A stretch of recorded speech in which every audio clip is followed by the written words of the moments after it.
कश्मीर से कन्याकुमारी तक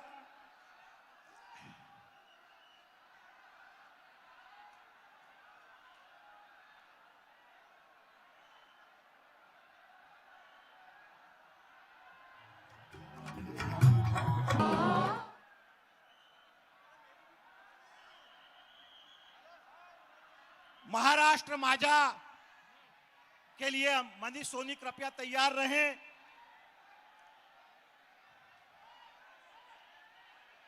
एक हलचल वातावरण में मच गई। राहुल जी, हमारे माननीय सांसद प्रशांत पडोले जी, हेलो, मनीष जी कृपया रुकिए, मनीष जी कृपया रुकिए, कृपया शांति बनाए रखें।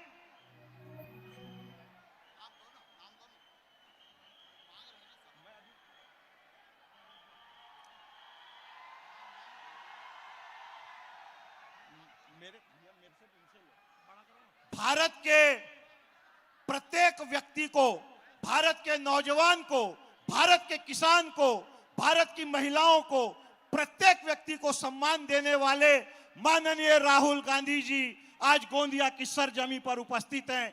मैं कहना चाहता हूं राहुल जी, जहां जहां पड़े चरण आपके, जहां जहां पड़े चरण आपके, राहों में फूल खिल गए। जहां जहां पड़े चरण आपके, राहों में फूल खिल गए। दिलों से हुआ मेल, दिलों का हजारों दिल मिल गए। मिल गया है साथ आपका राहुल जी, मिल गया है साथ आपका, धन्य गोंदिया हो गया। मिल गया है साथ आपका, धन्य गोंदिया हो गया। जागा है यहाँ प्रेम का सूरज, जागा है यहाँ प्रेम का सूरज। नफरत का अंधकार सो गया, नफरत का अंधकार सो गया। मोहब्बत के पैगाम को देने वाले राहुल गांधी जी का आप गोंदिया में जोरदार स्वागत करें, मैं आप लोगों से अनुरोध करना चाहता हूं। और मनीष भाई, महाराष्ट्र माझा आप लेकर आए।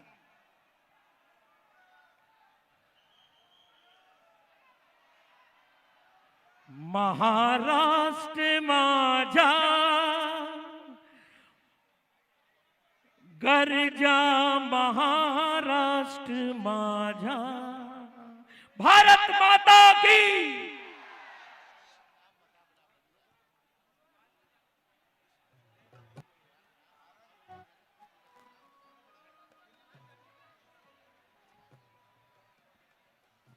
आप सब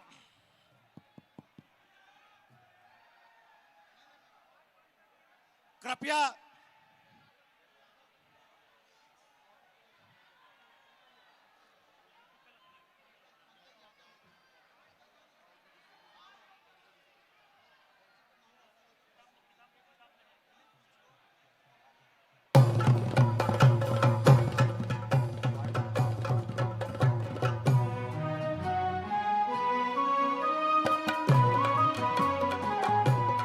जय जय महाराष्ट्र माझा गर्जा, महाराष्ट्र माझा। जय जय महाराष्ट्र माझा गर्जा, महाराष्ट्र माझा। जय जय महाराष्ट्र माझा गर्जा, महाराष्ट्र माझा। जो महाराष्ट्र से प्यार करते हैं वो सभी गाएंगे मेरे साथ। रेवा वरदा कृष्ण कोयना भद्र गोदावरी, रेवा वरदा कृष्ण कोयना भद्र गोदावरी। एक पणाचे भरती पाणी मातीच्या धागरी, एक पणाचे भरती पाणी मातीच्या धागरी। भीमतळ्याचे तट्टानाया, तट्टानाया, तट्टानाया।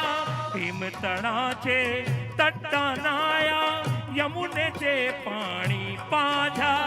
महाराष्ट्र माझा, जय जय महाराष्ट्र माझा गर्जा, महाराष्ट्र माझा। भारत माता की।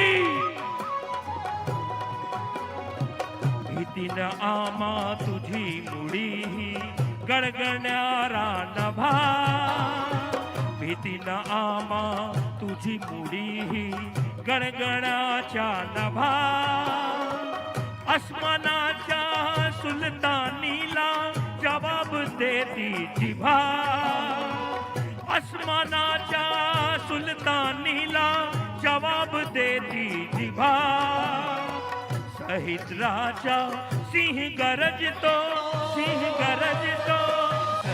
राजा सिंह गरजतो शिव शंभू राजा दरी दरीतून नांद गुंजला महाराष्ट्र माझा जय जय महाराष्ट्र माझा गर्जा महाराष्ट्र माझा भारत माता की धन्यवाद धन्यवाद मनीष सोनी जी। छातीवरी कोरडी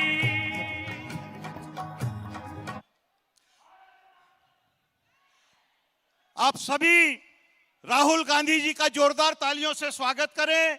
मैं माननीय राहुल गांधी जी के स्वागत के लिए गोंदिया जिला कांग्रेस कमेटी के अध्यक्ष माननीय दिलीप बंसोड़ जी आपको आमंत्रित करता हूं। आप यहां राहुल गांधी जी का स्वागत करें। भंडारा जिला कांग्रेस कमेटी के अध्यक्ष माननीय मोहन पंचभाई जी आप राहुल गांधी जी का स्वागत करें। माननीय रमेश कुथे जी पूर्व विधायक गोंदिया आप राहुल गांधी जी का स्वागत करें। माननीय पंकज यादव जी गोंदिया जिला शिवसेना अध्यक्ष आप राहुल गांधी जी का स्वागत करें। माननीय सौरभ रोकड़े जी आप अध्यक्ष हैं गोंदिया जिला राष्ट्रवादी कांग्रेस पार्टी के आप राहुल गांधी जी का स्वागत करें। हमारी बहन जिला कांग्रेस कमेटी की अध्यक्ष वंदनाताई काड़े आप राहुल गांधी जी का यहां स्वागत करें।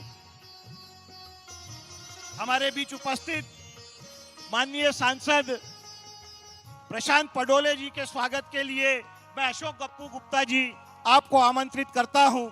आप प्रशांत पडोले जी का यहां स्वागत करें। माननीय हिनाताई कावरे जी आप राहुल गांधी जी का स्वागत करना चाहते हैं। माननीय विधायक मधु भगत जी आप राहुल गांधी जी का स्वागत करना चाहते हैं।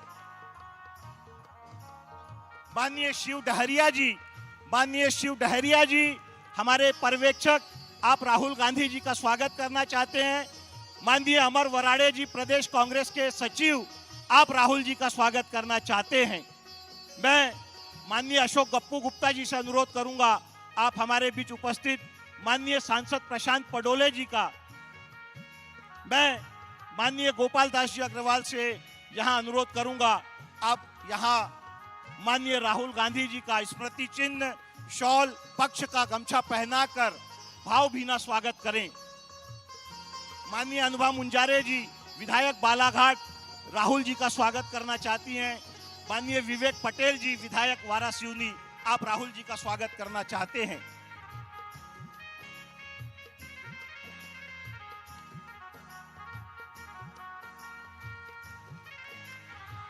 माननीय गोपाल दास जी अग्रवाल आप यहां राहुल जी का स्वागत करें।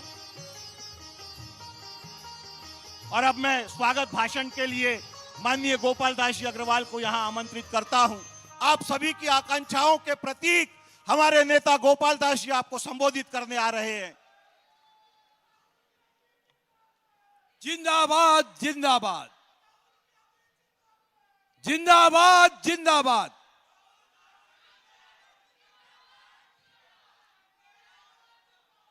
हम सबके नेता जन जन के नेता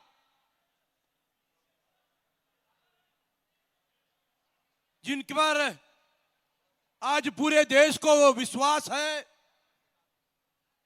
लोकतंत्र की सजग प्रहरी के रूप में राहुल जी ने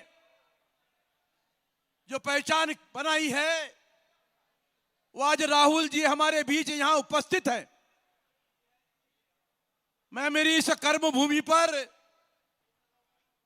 उनका हृदय से स्वागत करता हूं, उनका बार बार अभिनंदन करना चाहता हूं। आज की सभा में उपस्थित हमारे क्षेत्र के आदरणीय सांसद प्रशांत पडोले जी, मंच पर उपस्थित हमारे बगल के मध्य प्रदेश के सारे विधायकगण, माजी विधायक रमेश कुथे जी, जिला कांग्रेस के सम्माननीय अध्यक्ष और हमारे मोरगांव अर्जुनी क्षेत्र के उम्मीदवार दिलीप भाऊ बंसोड़ जी। मंच बहुत बड़ा है, मैं सभी का नाम नहीं ले सकता, लेकिन राहुल जी पर विश्वास रखने वाले सभी हमारे मान्यवर और पूरी इस गोंदिया क्षेत्र की जिले की जनता आज की उपस्थिति ने आप सबका प्यार, आप सबका आशीर्वाद राहुल जी के साथ है, इस बात को प्रमाणित किया है। राहुल जी मेरा इस कांग्रेस के साथ में 50 साल का एक लंबा रिश्ता रहा।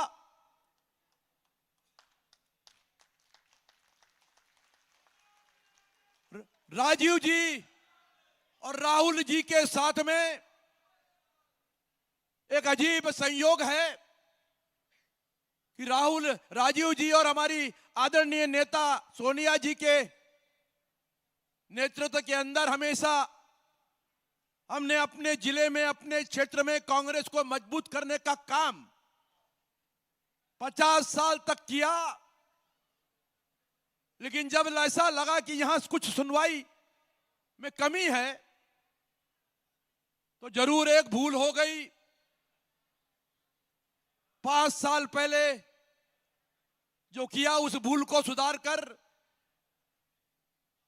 मनुवादी प्रवृत्तियों का साथ छोड़कर फुले साहू आंबेडकर के वारसे को आगे बढ़ाने के लिए आपकी जो लड़ाई चल रही है उसमें शामिल होने के लिए मुझे कांग्रेस के नेतृत्व ने जो मौका दिया है, उसके लिए मैं आदरणीय सोनिया जी, आदरणीय खड़गे जी और आपका दिल से आभार मानता हूं। और जो भूल मुझसे हुई उसके प्रायश्चित के रूप में मैंने 2 महीना पहले इसी मंच पर चेनीथला जी की उपस्थिति में घर वापसी किया और तब से घर में चैन से नहीं बैठा। लगभग 450 किलोमीटर की पदयात्रा पूरे गोंदिया विधानसभा के चप्पे चप्पे में जाकर लोगों का आशीर्वाद लेने का हमने काम किया और ये उस भूल का प्रायश्चित है, ऐसा मैं समझता हूं। सोनिया जी का मेरे जीवन पर बहुत बड़ा प्रभाव रहा है।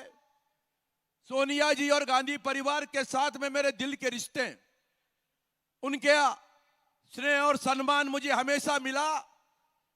और मुझे खुशी है कि पिछली बार जब मोदी जी यहां आए तो इस लड़ाई को मजबूती देने के लिए सोनिया जी आई थी और मोदी के आने के बाद भी पंजा चमका था। आज फिर राहुल जी आप आए हो, एक नई बहार हम लोग महसूस करते हैं, एक नई ऊर्जा महसूस करते हैं। इस गोंदिया क्षेत्र के अनेक समस्याएं हैं।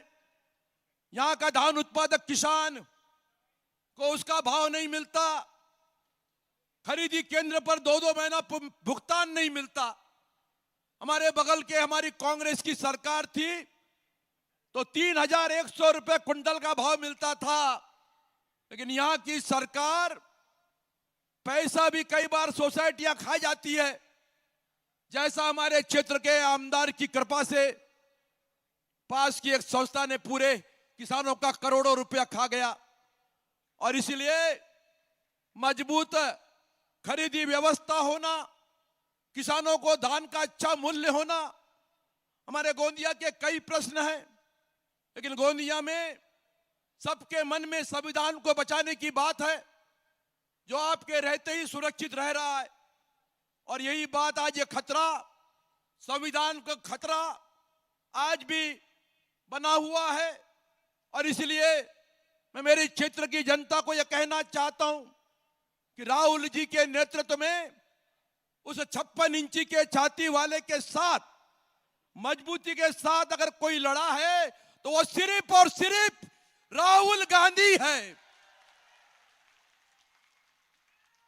जो किसान की बात करता है, जो नौजवान की बात करता है, जो महिलाओं की सुरक्षा की बात करता है।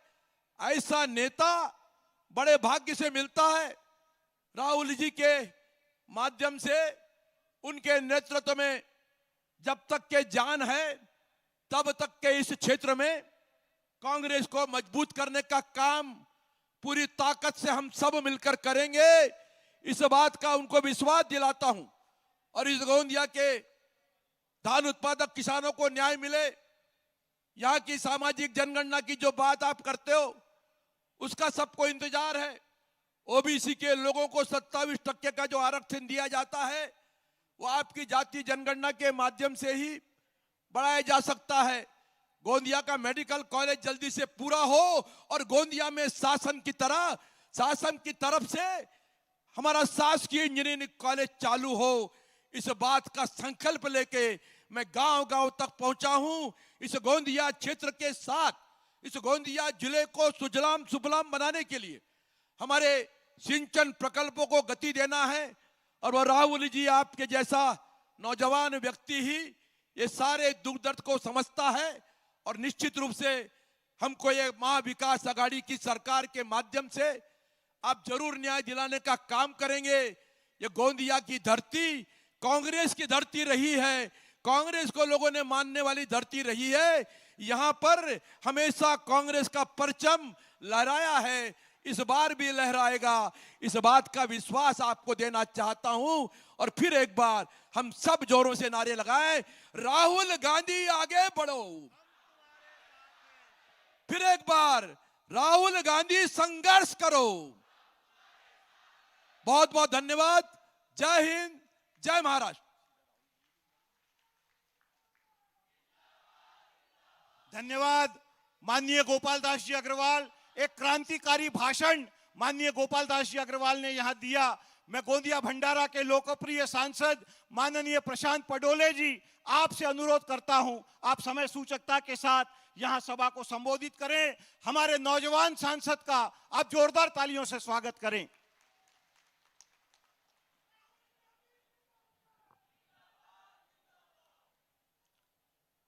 बोलो भारत माता की। महाविकास आघाडीचा, राहुल गांधीजींचा, नाना भाऊंचा। आवाज ही नहीं आ रही आपकी। ये गोंदिया की धरती से इतने मावड़े उठ के बैठे हैं और आवाज ही नहीं है। राहुल गांधी, महाविकास आघाडीचा।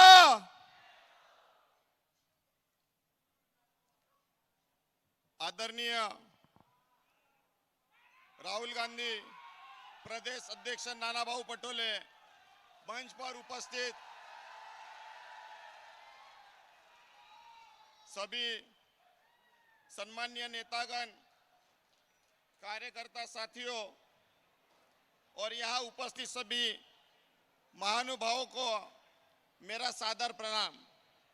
आज हम सबके लिए यह गर्व का क्षण है कि हमारे प्रिय नेता राहुल जी गांधी आज यहाँ हमारे विदर्भ के पवित्र धरती पर अपने विचारों और प्रेम का प्रकाश फैलाने के लिए और हमें एकता की ताकत दिखाने के लिए हमारे पास आए हैं। राहुल जी, आप भारत की आशा और एक नई दिशा का प्रतीक है। जब देश में नफरत और भय का माहौल फैलाने की कोशिश की गई, तब आप प्रेम और एकता का संदेश लेकर यहां पे आए हैं।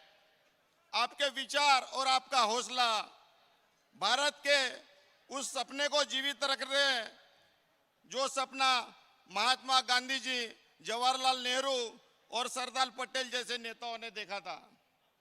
आप हमेशा गरीबों, किसानों और युवकों की आवाज आप बने हैं।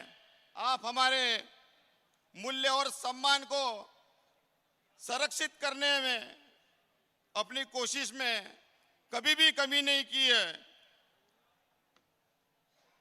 भारतीयों को सम्मान भारतीयों को सम्मान और सम्मान के साथ जीना का जो अधिकार मिले, उसके लिए आप हमेशा डटे हैं। आपकी आवाज हर उस इंसान की आवाज है जो न्याय और सच्चाई में विश्वास रखता है। हमारा भारतीय समाज आज एक ऐसे मोड़ पे खड़ा है जहां देश के युवाओं के आपके जैसे प्रेरणा स्रोत की आज आप यहाँ के युवकों को जरूरत है। आप एक प्रेरणा स्रोत हो। आपके आदर्श और संघर्ष से प्रेरणा लेकर हम आगे बढ़ेंगे और भारत को एक सुंदर, समृद्ध और शांति का देश बनाएंगे। राहुल जी के नेतृत्व में नाना भाऊ पटोले के समर्थन में हम सभी को यह विश्वास है कि महाराष्ट्र में न्याय, विकास और सच्चाई की विजय होंगी। हर दिल में जलाएंगे बदलाव की लो, राहुल जी का साथ लेकर बढ़ेंगे कदम दो, हर चुनौती को मिलकर करेंगे पार, महाविकास आघाड़ी की जीत का करेंगे साकार। राहुल गांधी जी और नानाभाऊ पटोले जी के संबंधों में वो मिठास है जो एक सच्चे नेता और एक सच्चे सफाई के बीच में होना चाहिए। दोनों ने हमेशा एक दूसरे का साथ कंधे से कंधा मिलाकर इस राज्य को हर कोने में महाविकास आघाड़ी के विचारों को पहुंचाने का इन्होंने कार्य किया है। नाना भाव ने न केवल राहुल गांधी जी के विचारों को यहाँ लोगों तक पहुंचाया है, बल्कि उनके समर्थन से हमारे पार्टी की नींव भी और मजबूत हो गई है। जो निकले थे सच की राह पर, उसके साथ है पूरा महाराष्ट्र खड़ा। इस बार की जीत हमारी होगा सपना साकार, हमारी जिम्मेदारी होगी। चुनाव का यह समय हम सभी के लिए बड़ी जिम्मेदारी लेकर आया है। महाविकास आघाड़ी का लक्ष्य केवल सत्ता को प्राप्त करना नहीं, बल्कि उस शक्ति का उपयोग हर समाज, हर वर्ग के उत्थान के लिए करना है। हम हैं वो आवाज जो दब नहीं सकती, हम वो ताकत है जो झुक नहीं सकती। महाविकास आघाड़ी की है यह पहचान, हर एक दिल में गूंजेगा उसका नाम। हमें विश्वास है कांग्रेस के नेतृत्व में हमारी महाविकास आघाड़ी महाराष्ट्र में जनता की पसंद बनेगी और हर वर्ग के जीवन में सकारात्मक बदलाव लेकर आएंगी। इस बार की जीत सब हमारी जीत नहीं, बल्कि मेहनत कश और ईमानदार नागरिक की होंगी। अब वक्त है कि हम सभी एकजुट होकर राहुल जी और नाना भाऊ के नेतृत्व में इस चुनाव को जीतकर महाराष्ट्र में सच्चाई, न्याय और विकास का नया अध्याय लिखेंगे। जाते जाते चार पंक्तियां हमारे प्रिय नेताजी राहुल जी और नाना भाऊ के लिए मैं कहना चाहूंगा। सिर्फ अपने लिए नहीं, पूरे देश के लिए मुस्कुराएंगे। सिर्फ अपने लिए नहीं, सिर्फ पूरे देश के लिए मुस्कुराएंगे। हर जुल्म से लड़ेंगे, हर मजलूम का सहारा लेंगे। राहुल जी, नाना भाऊ, हम आपके साथ हैं। हर किया वादा हम निभाएंगे। आप सब लोगों को दिवाली की हार्दिक शुभकामनाएं देता हूं। और जैसे कृष्ण भगवान ने नरकासुर का वध किया था, उसी प्रकार महायुति रूपी नरकासुर का आप वध करेंगे। और 20 तारीख को यहाँ पे महाराष्ट्र में आज महाविकास आघाड़ी की सत्ता स्थापन करेंगे। और आने वाले समय में 23 तारीख को हमारे नाना भाऊ को महाराष्ट्र का राजा, उसका राज्याभिषेक करेंगे। और जल्दी ही राहुल जी को यहाँ भारत का प्रधानमंत्री बनाएंगे। इतना बोल के अपने 2 शब्दों को विराम देता हूँ। जय हिंद, जय भारत। बोलो भारत माता की। धन्यवाद। भूमिपुत्र लोकनायक नाना पटोले आपको संबोधित करने आ रहे हैं। समय का अभाव है। नाना भाऊ जिंदाबाद।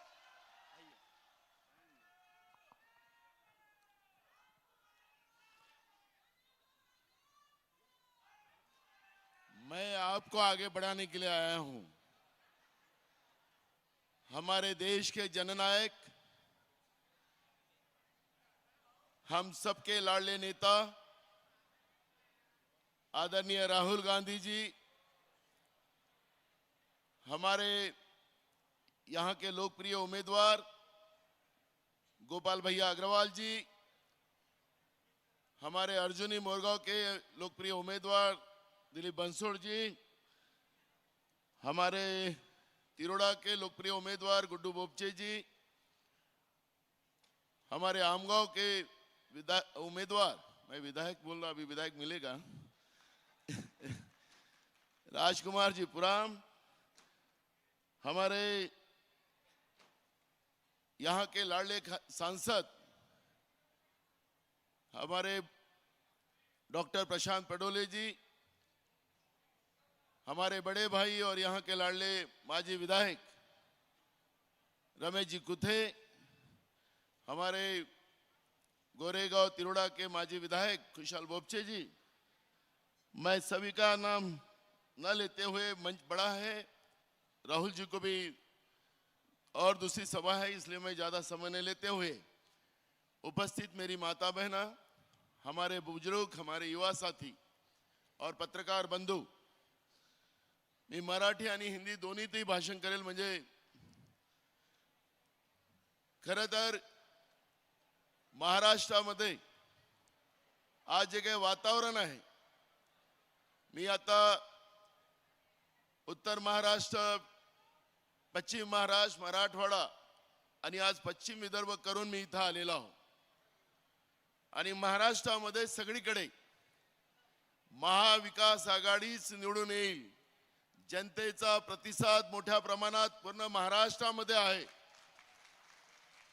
आणि येत्या 23 तारखेला जो निकाल येईल तो महाविकास आघाडीच्याच बाजूने येईल, अशा पद्धतीचं संपूर्ण वातावरण महाराष्ट्रात आहे.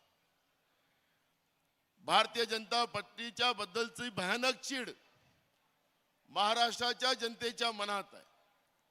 दुसऱ्याची घरं फोडून आपली घरं सजवायला निघालीत. महाराष्ट्राच्या शेतकऱ्याला बर्बाद केलं. महाराष्ट्राच्या युवांना, तरुणांना बेरोजगारी शिवाय दुसरं काही दिलं नाही.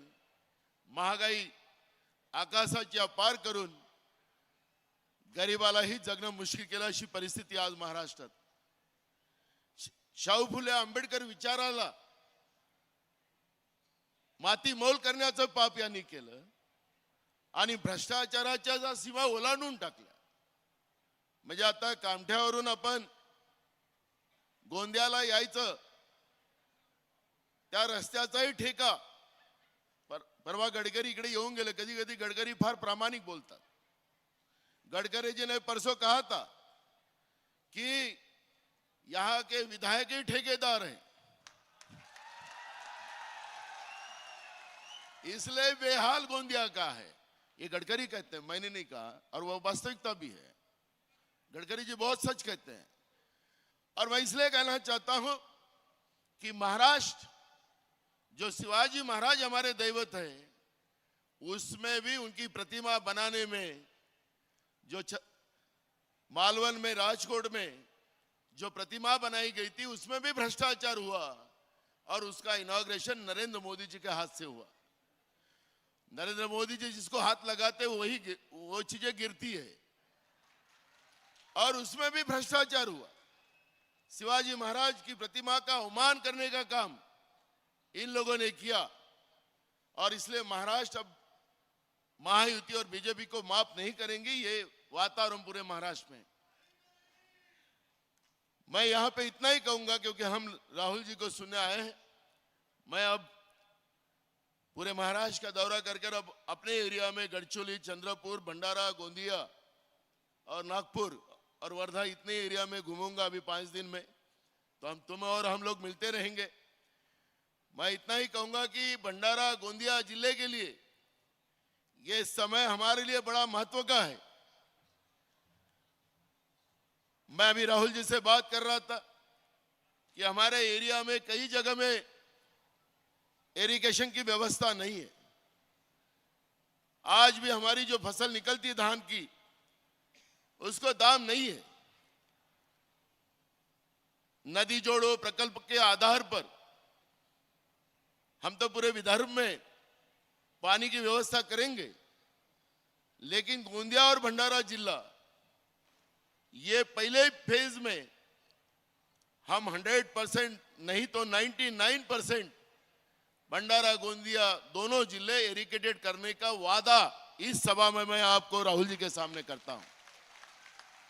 ये व्यवस्था हमने बना ली है, फॉरेस्ट का क्लियरेंस हमने ले लिया है। सरकार अपनी आने के बाद एक सुनिश्चित लेवल के आधार पर हमारे किसानों के खेत में पानी, पीने का पानी और औद्योगिक व्यवस्था के लिए पानी और खेती पे आधारित उद्योग हम हमारे एरिया में खड़े करेंगे। हमारे को जो पिछड़ेपन का कलंक लगा है वह हमें पोषना है, क्योंकि कुछ लोग हमारे साथ रहे और खुद अमीर बन गए और अमीर बनकर जब ऐसा समय आ गया कि खुद के गर्दन पे तलवार आई तो हमको तो छोड़ चले गए। लेकिन आज वही कहता है कि कांग्रेस में मुक्त गोंदिया भंडारा करना है। मैं उनको दावा करता हूं, दम है तो करके दिखाओ। मैं भाजपा मुक्त करके दिखाऊंगा, मैं भाजपा मुक्त करके दिखाऊंगा। अब तो गलोगली में घूम रहे हो। मैंने उस दिन भी कहा था इसी सभा से कि ये समय नहीं है, हम आपको रिस्पेक्ट करते हैं, लेकिन आप गोंदिया भंडारा जिले के विकास के आड़ आओगे तो आपको मुश्किल हो जाएगा। आपने तो नहीं किया, आपने गोंदिया भंडारा जिले का कभी विकास किया नहीं, खुद को विकास पुरुष कहते थे। लेकिन आज हमारे को मौका मिला है और इस मौके को अगर हम लोगों को बीच में आने का काम किया और मेरे भंडारा गोंदिया जिले के लोगों को तकलीफ देने का काम किया तो मेरा नाम नाना पटोले है। तो इसलिए मैं आप लोगों को कहता हूं और उनको भी कहना चाहता हूं, अभी भी कुछ बिगड़ा नहीं है। हम सब लोग मिलकर हमारे भंडारा गोंदिया जिले का विकास करेंगे। मेरा जन्म गोंदिया में हुआ है, मेरा बचपन आ गया है और मैं चाहता हूं कि मेरे जिले को जो कलंक पिछड़ेपन का लगा है वो पोषने का अब मुझे मौका मिला है और इस मौके को आप तकलीफ ना दें, यही मैं उनको कहने चाहूंगा। मैं तो किसी का बुरा तो आज तक नहीं किया और ना करूंगा, क्योंकि मैं राहुल जी का शिष्य हूं। राहुल जी हमेशा गलती करने वालों को भी माफ करते हैं, लेकिन देश के लिए और पब्लिक के लिए प्रामाणिक रहना वो उनकी सीख मेरे पास है। तो मैं हमेशा किसी का बुरा करने से लोगों का अच्छा करो, कोई हमारे से नफरत करता है तो उसको प्यार से जोड़ो, यही मेरे नेता का मुझे हमेशा शिक्षा रही है और मैं राहुल जी की राह पे हमेशा चलते आया हूं। एक इंसान भी मुझे गोंदिया भंडारा में दिखाई कि नाना पटोले ने इसका बुरा किया। हमने सबका भला करने की सोची है और हमारे जिले के विकास की जो बात होती है, सर ये हमारा गोंदिया, कुछ लोग मुट्ठी भर लोग बहुत पैसे वाले हैं, लेकिन यहाँ पर आज भी ऐसी परिस्थिति है कि ये शहर का विकास नहीं। अभी आप तो आते समय तो आपको झटके लगे ही होंगे, तो ये बहुत ही बुरा करके रखा। मैं चाहता हूं कि हमारा जिला बहुत अच्छा है, लोग अच्छे यहाँ पे मेहनत करने वाले लोग, लेकिन जो जिनके हाथ में पहले के जमाने में आपने लीडरशिप दी थी वो आज हमारे साथ नहीं है। वो तलवार तो आपको मालूम है। तो वो लोगों ने हमेशा हमको दबाया रखा है। ये गोपाल भैया भी उनके डर से भाग गए। बहुत लोगों का तकलीफ, वो दिलीप बंसोड़ भी सब हम लोगों का हाल बेहाल हो गया। अब आपके आने के बाद हम लोग एकदम ताकत के साथ लड़ो। तो ये जो स्थितियां है, इस स्थिति को बदलने का काम हमने किया है। जनता का विश्वास आज हमारे पे यहाँ पर है, आपके साथ है और मैं आपको विश्वास के साथ कहता हूं कि गोंदिया भंडारा जिले का जो सर्वांगीण विकास का सपना तुमने हमने मिलकर देखा है वो पूरा करने का वादा तुम्हारा बेटा, तुम्हारा भाई यहाँ पे करता है। मैं इतना ही कहता हूं। मैं हमारे नेता और जननायक राहुल जी और आपके बीच में ज्यादा समय नहीं रहते हुए मेरे 2 शब्द पूरे करता हूं। धन्यवाद। धन्यवाद नाना पटोले जी। देश की आवाज, सामान्य किसान की आवाज, मजदूर की आवाज, नौजवान की आवाज राहुल गांधी जी संबोधित करने आ रहे हैं।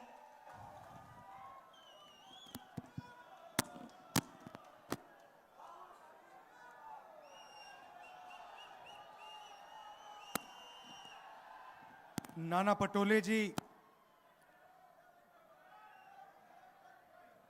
डॉक्टर प्रशांत पटोले जी, पंकज यादव जी, सौरभ रुकाडे जी, अमर वरादे जी, रमेश खूटे जी, कुशल बोपचे जी, हमारे कैंडिडेट्स गोपाल अग्रवाल जी, दिलीप बंसोड़ जी, रवि बोपचे जी, राजकुमार पूरम जी, स्टेज पे गठबंधन के वरिष्ठ नेता,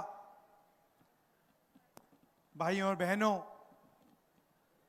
कांग्रेस पार्टी के और गठबंधन के हमारे प्यारे कार्यकर्ता, प्रेस के हमारे मित्रों, आप सबका यहां बहुत बहुत स्वागत, नमस्कार। आपका मूड कैसा है? मूड ठीक है?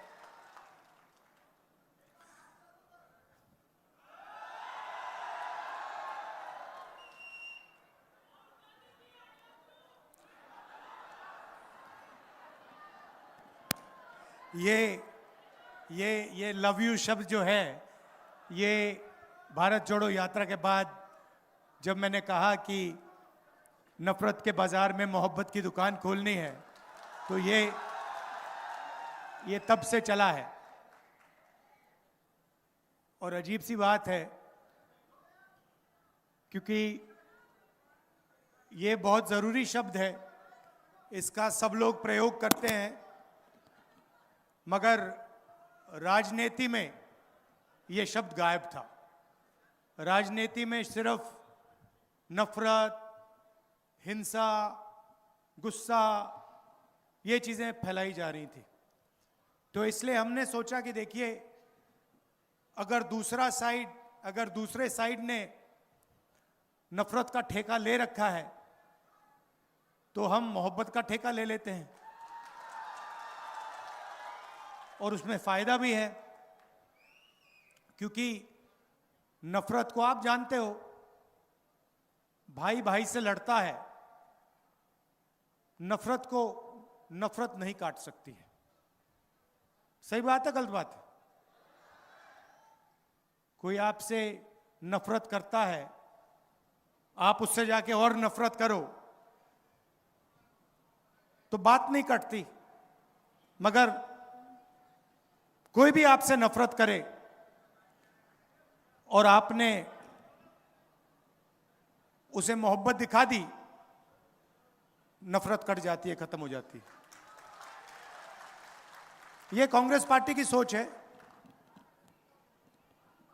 महात्मा गांधी जी की सोच है, अंबेडकर जी, फूले जी।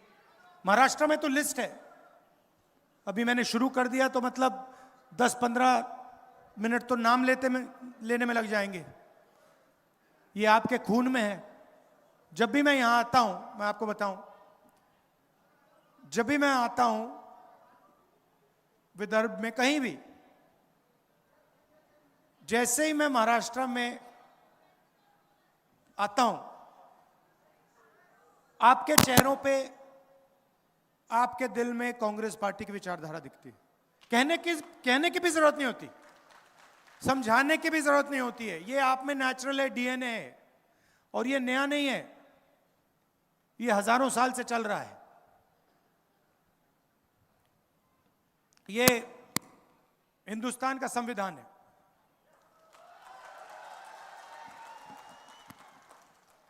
मोदी जी कहते हैं कि लाल रंग वाला संविधान दिखा रहा हूं। मतलब इसके अंदर जो लिखा है, ये आजादी के समय की बातें नहीं है। मैं आपसे पूछता हूं, क्या इस संविधान में फूले जी की सोच नहीं है? अंबेडकर जी की सोच है? बुद्ध भगवान की सोच है? नारायण गुरु, बसवना, इनकी सोच नहीं है क्या? तो ये हजारों साल पुरानी किताब है, हजारों साल पुरानी किताब है। इसके अंदर जो है ये हजारों साल पुरानी सोच है। क्या शिवाजी महाराज ने इसके खिलाफ बात बोली थी क्या? जो शिवाजी महाराज कहते थे वो इसके अंदर है। संतों की सोच है, एकता है इसमें, मोहब्बत है इसमें, समानता है इसमें, हर धर्म का आदर है इसमें। इसमें कहीं लिखा हुआ है क्या कि हमें एक दूसरे को मारना चाहिए, गाली देनी चाहिए? इसमें लिखा है क्या? मुझे दिखा दो कहां लिखा है इसमें, मुझे दिखा दो इसमें कहां लिखा है कि गरीब लोगों को दबाया जाना चाहिए, किसानों को सही दाम नहीं दिया जाना चाहिए? इसमें कहां लिखा है? हाँ, तो प्रधानमंत्री जी ने इस किताब को, मैं गारंटी लिख के कह रहा हूं, प्रधानमंत्री जी ने इस किताब को पढ़ा तक नहीं है।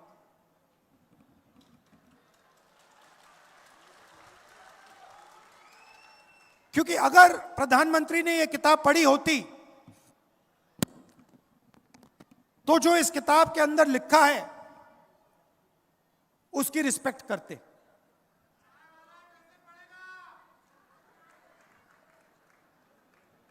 अब कॉन्स्टिट्यूशन से, संविधान से हिंदुस्तान की संस्थाएं निकलती हैं। इस किताब में लिखा है कि एक व्यक्ति को एक वोट मिलना चाहिए, इसमें लिखा है। इलेक्शन होते हैं, हिंदुस्तान में लोकतंत्र है, इसके कारण है। और यह है तो अंबेडकर जी के कारण, गांधी जी के कारण, फूले जी, बुद्ध भगवान, और 24 घंटा नरेंद्र मोदी जी, आरएसएस के लोग इस पर आक्रमण करते हैं। इस पे कहीं लिखा हुआ है कि महाराष्ट्र की सरकार को चोरी करना चाहिए? लिखा है कहीं इसमें कि एमएलए को पैसा देकर महाराष्ट्र की सरकार गिरानी चाहिए? इसमें लिखा है? तो जब इन्होंने महाराष्ट्र की सरकार को आपके हाथों से चोरी किया तो इन्होंने इसको कमजोर किया, हां या ना? जब ये अपने लोगों को हिंदुस्तान की सारी यूनिवर्सिटीज में वाइस चांसलर बनाते हैं तो इसको ये कमजोर करते हैं, मजबूत करते हैं? जब ये किसान को सही एमएसपी नहीं देते, जब ये अदानी और अंबानी जैसे लोगों का 16 लाख करोड़ रुपए कर्जा माफ करते हैं, इसको ये मजबूत करते हैं, कमजोर करते हैं? सीधी सी बात है। मुझे दिखा दो इसमें कहां लिखा है कि अदानी जी जैसे लोगों को 16 लाख करोड़ रुपए कर्जा माफ करके देना चाहिए? इसमें कहां लिखा है कि महाराष्ट्र से बड़े बड़े उद्योग लेकर दूसरे प्रदेशों में भेज देने चाहिए?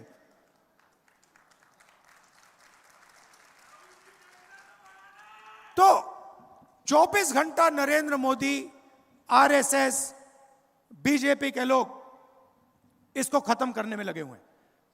सामने से नहीं बोल सकते, क्योंकि सामने से बोल दिया, गलती से भी बोल दिया तो फिर हिंदुस्तान की जनता एकदम उन पर टूट पड़ेगी। इसीलिए वो छुप छुप कर बंद कमरों में संविधान की हत्या करते हैं। क्या जब आपकी सरकार छीनी गई, जब विधायकों को करोड़ों रुपए दिए गए, उन्होंने वो काम बंद कमरों में किया या आपके सामने किया? बंद कमरों में किया ना।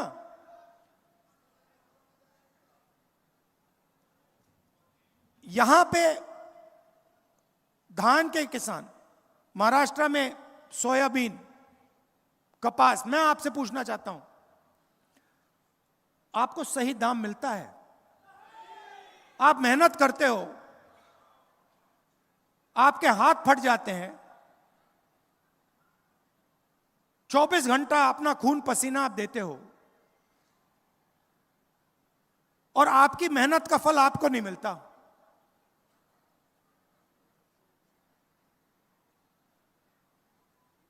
अदानी जी के हाथ नहीं फटते, मैंने हाथ कभी मिलाए नहीं है, मगर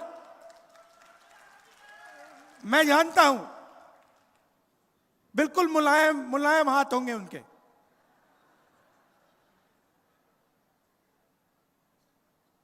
खेत में कभी शायद गए भी नहीं है, मगर हिमाचल में अगर आप सेब बेचना चाहते हो तो पहले अदानी जी के गोदाम में डालना पड़ेगा। नरेंद्र मोदी जी 3 काले कानून लाए, देश में सारे के सारे किसान उसके खिलाफ खड़े हो गए, और नरेंद्र मोदी भाषण में कहते हैं मैं तो ये बिल किसान के फायदे के लिए लाया था। अगर आप किसान का फायदा करने की कोशिश कर रहे थे तो किसान सड़कों पे क्यों उतरा? क्योंकि किसान जानता है कि आप किसान की कभी मदद नहीं करते हो। 16 लाख करोड़ रुपए आपने अरबपतियों का कर्जा माफ किया। मैं पूछता हूं, नरेंद्र मोदी जी ने 10-11 साल में कितने किसानों का कर्जा माफ किया है? एक का नहीं किया है। सारा का सारा प्राइवेटाइज कर देते हैं। आस्ते आस्ते शुरू किया, पहले हिंदुस्तान के पोर्ट पकड़ा दिए, उसके बाद एयरपोर्ट, और अब 1 लाख करोड़ रुपए धारावी की जमीन अदानी जी के हवाले की जा रही है। और मीडिया में आपने सुना है क्या? मीडिया में आपने कभी, टीवी देखते हो, किसान का चेहरा देखा आपने टीवी पे? कभी टीवी पे आपने मजदूर को देखा है? कभी बेरोजगार युवा को चिल्लाते हुए देखा आपने? अंबानी की शादी देखी ना, डांस गाना देखा ना आपने वहां पे? मोदी जी गए थे ना, राहुल गांधी गया था। तो सीधी सी बात है, वो उनके हैं, मैं आपका हूं।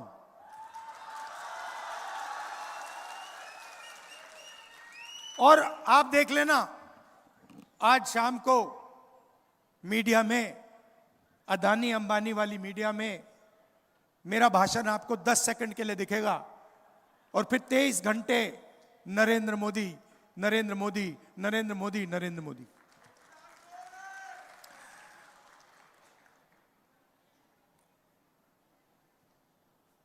हिंदुस्तान में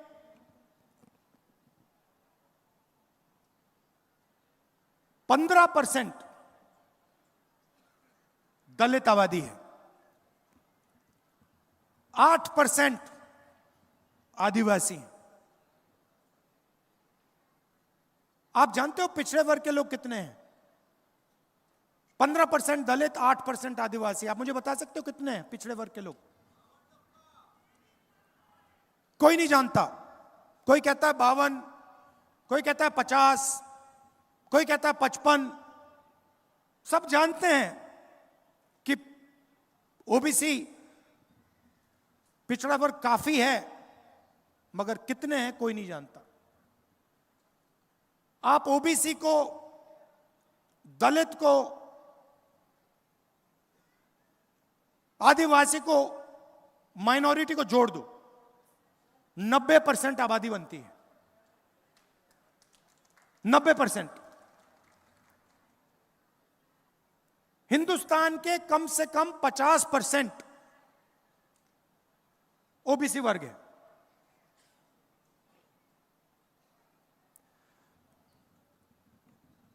और 24 घंटा नरेंद्र मोदी जी अपने आप को ओबीसी कहते हैं। सुना आपने? ओबीसी, मैं ओबीसी हूं, जहां भी जाते हैं मैं ओबीसी हूं, ओबीसी का अपमान हो गया। सबसे बड़ा ओबीसी का अपमान मैं आपको बताता हूं।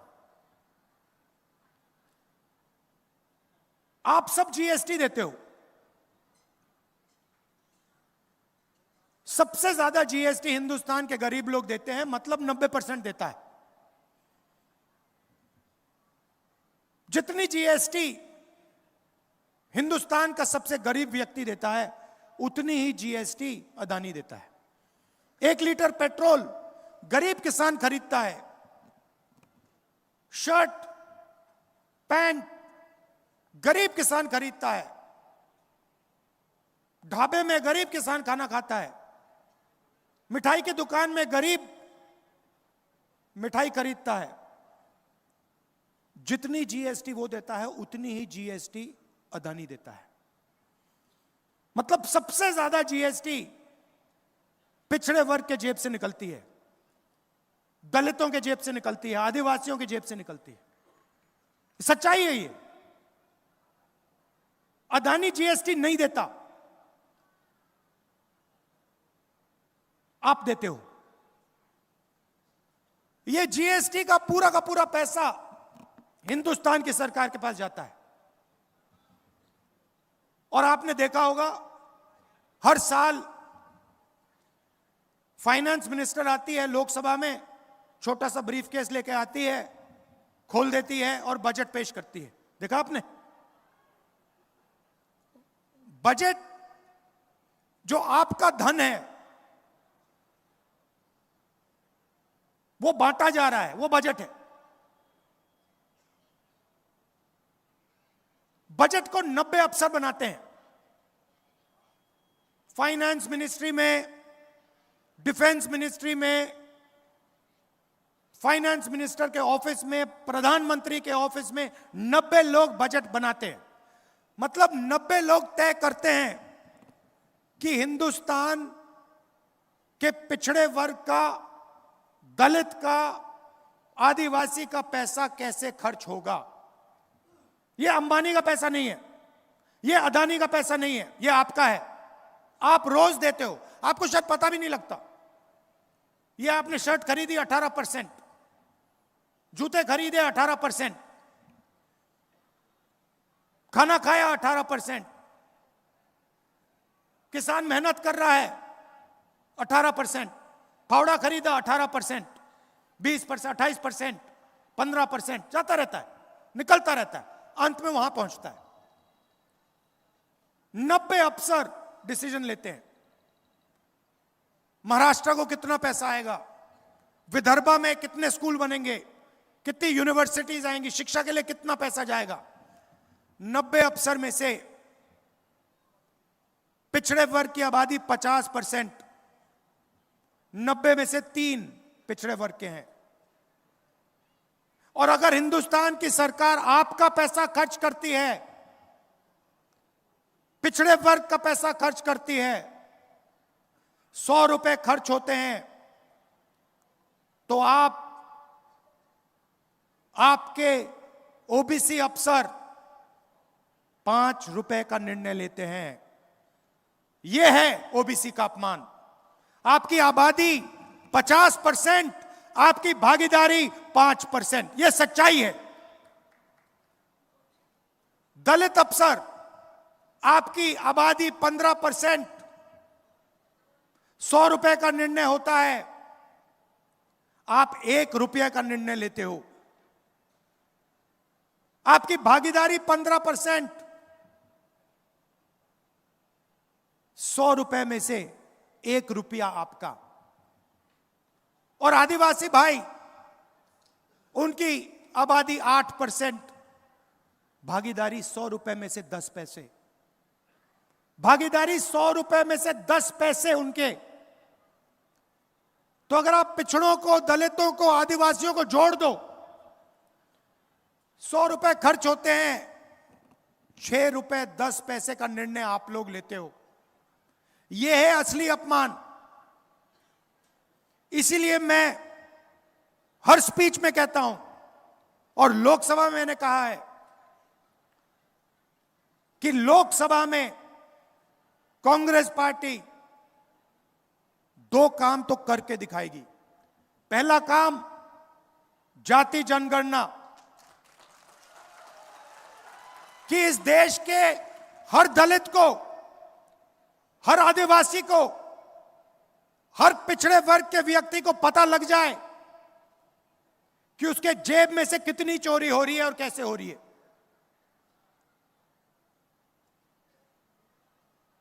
दोहराता हूं कि देश के हर दलित को, हर आदिवासी को, हर पिछड़े वर्ग के व्यक्ति को पता लग जाए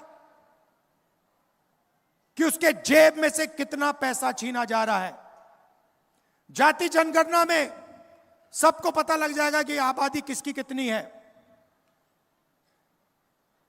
जाति जनगणना में हम यह भी पता लगाएंगे कि हिंदुस्तान की संस्थाएं जो हैं उसमें दलित कितने, आदिवासी कितने, पिछड़े कितने। मीडिया को देखो, हर शाम टॉक शो होते हैं, इनकी बातचीत होती है। मुझे नाम बता दो इनके मालिकों में से, बड़े बड़े पत्रकारों में से मुझे एक ओबीसी, एक दलित, एक आदिवासी नाम बता दो। कौन सा है बता दो। एक भी नहीं मिलेगा आपको। 24 घंटा बातचीत चलती रहती है। 90% लोग तो है ही नहीं मीडिया में। हिंदुस्तान की सबसे बड़ी कंपनियों की बात करो, 200 सबसे बड़ी कंपनियों की लिस्ट निकालो, उनके मालिकों की लिस्ट निकालो, मुझे दिखा दो उनमें ओबीसी कौन है, दलित कौन है, पिछड़े वर्ग का आदिवासी कौन है। कोई नहीं है, एक नहीं है। अदानी जी की कंपनी की लिस्ट दिखा दूंगा आपको, मैनेजमेंट की लिस्ट दिखा दूंगा, उसमें एक आपको ओबीसी नहीं मिलेगा, एक दलित नहीं मिलेगा, एक पिछड़ा वर्ग का नहीं मिलेगा। करोड़ों रुपए की सैलरी होती है, मगर उसमें एक दलित नहीं, एक आदिवासी नहीं, एक पिछड़ा नहीं।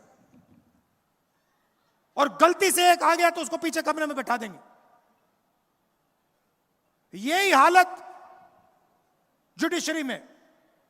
प्राइवेट अस्पतालों की बात करो, मुझे बता दो कौन से प्राइवेट अस्पताल का मालिक दलित वर्ग का है, आदिवासी वर्ग का है, पिछड़े वर्ग का है। नाम दे दो मुझे। और यही शिक्षा में बात है। Private college, private university, private अस्पताल, सारा का सारा प्राइवेट हो रहा है। पहले पब्लिक सेक्टर हुआ करता था, उसमें दलितों को, आदिवासियों को, पिछड़ों को जगह मिल जाती थी। आस्ते आस्ते वो सब बंद हो रहा है। इसलिए हमने कहा है भैया जाति जनगणना होगी, लोकसभा में होगी, राज्यसभा में पास होगी, हम करेंगे।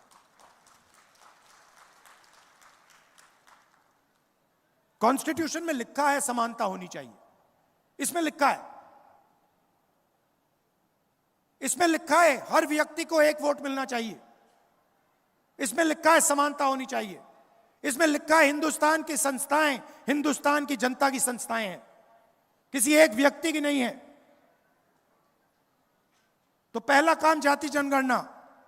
दूसरा काम, ये जो 50% का बना रखा है, रिजर्वेशन का लिमिट लगा रखा है, इसको तोड़ के हम अलग कर देंगे, परे कर देंगे। हमें 90% वाला हिंदुस्तान चाहिए,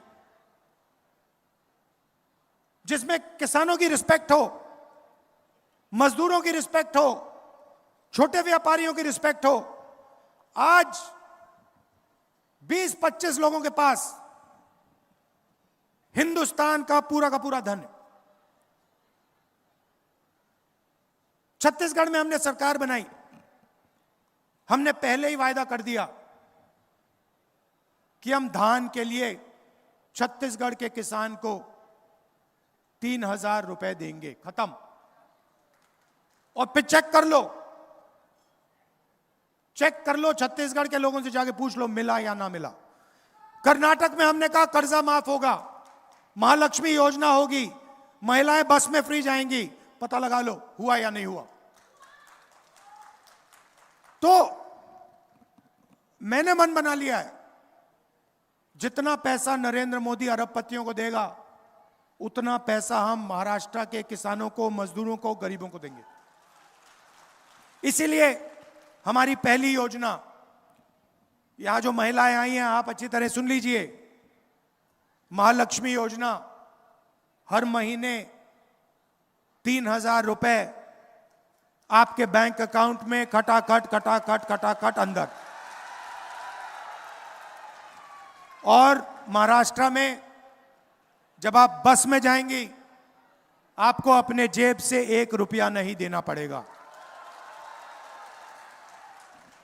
किसानों को 3 लाख रुपए तक का कर्जा माफ होगा, और चाहे वो, और आपकी प्रोक्योरमेंट होगी तो एमएसपी पे आपकी प्रोक्योरमेंट होगी।